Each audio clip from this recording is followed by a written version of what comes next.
بسم الله الحمد لله الصلاة والسلام على رسول الله صلى الله عليه وسلم أما بعد السلام عليكم ورحمة الله وبركاته በባለፈው ከአንድ በላይ አግብተው ሴቶችን በሚበድሉ ወንዶች ዙሪያ ባነሳሁት ቪዲዮ ላይ አንድ እህት ደውላ ሙሉ ታሪኳን አጫውታኛለች ማለት ነው።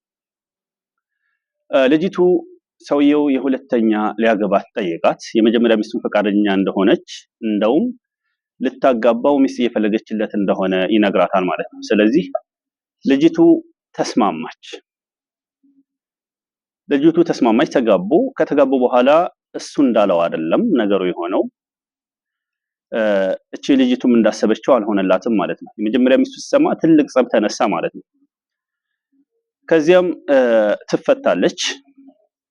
ከተፈታች በኋላ ነገሩ በዛ አላቆመም። እቺ የመጀመሪያ ሚስት የምትሰራበት ስራ ቦታ ሄዳ 10 ምናምን ዓመት የሰራችበት ስራ ቦታ ነው።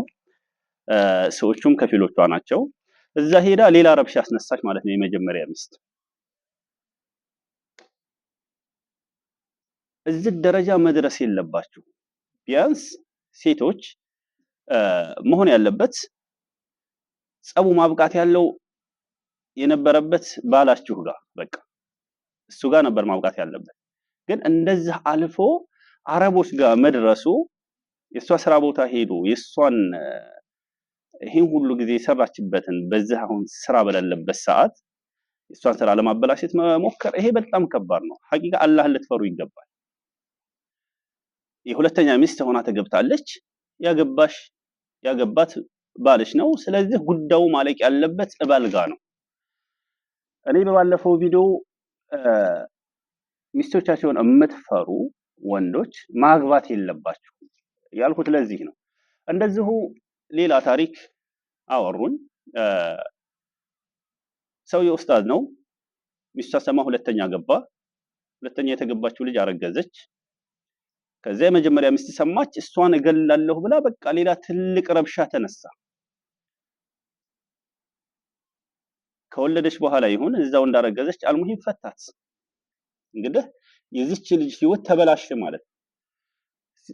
እንደዚሁ ደግሞ ሌላ ይሄንን ተመሳሳይ የመጀመሪያ ሚስቱ ሰማ የፈታ ሰው እንደዚሁ ተመሳሳይ ታሪክ ልጅቱ በራሷ ባንደበቷ አጫውታኛለች ማለት ነው።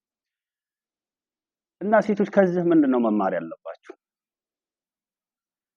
ከዚህ የምትማሩት ሰውየው የመጀመሪያ ሚስቱ ሲሰማ ሊፈታችሁ እንደሚችል ካሰባችሁ ሳትጋቡ በፊት የመጀመሪያ ሚስቱን እንድነግር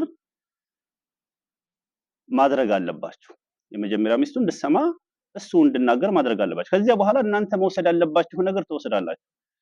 የመጀመሪያ ሚስቱን ጸብ ተቋቁሞ ትዳሩን ይቀጥላል አይቀጥልም ገና ወደ ትዳሩ ሳትገቡ አንደኛ ታውቁበታላችሁ ማለት ነው። ይሄን ምለው ሸርጥ ነው እያልኩ አይደለም። የመጀመሪያ ሚስት መስማቷ ሸርጥ ነው እያልኩ አይደለም። ግን ካለው ነባራዊ ሁኔታ ደግሞ የሰውየው ዙሩፍ አሳምኗችሁ ከሆነ ሚስቷ አለመስማቷ ትክክል ነው ብላችሁ ካሰባችሁ በቃ ምክንያት ካለው በቂ ምክንያት ካለው እሱ ችግር አይኖረው። ግን የምትጠራጠሩ ከሆነ የመጀመሪያ ሚስቱን ከነገረ በኋላ ወደዚህ ነገር ብትገቡ ተጎጂ ላትሆኑ ትችላላችሁ። ባረከላሁ ፊኩም። ሰላም አለይኩም።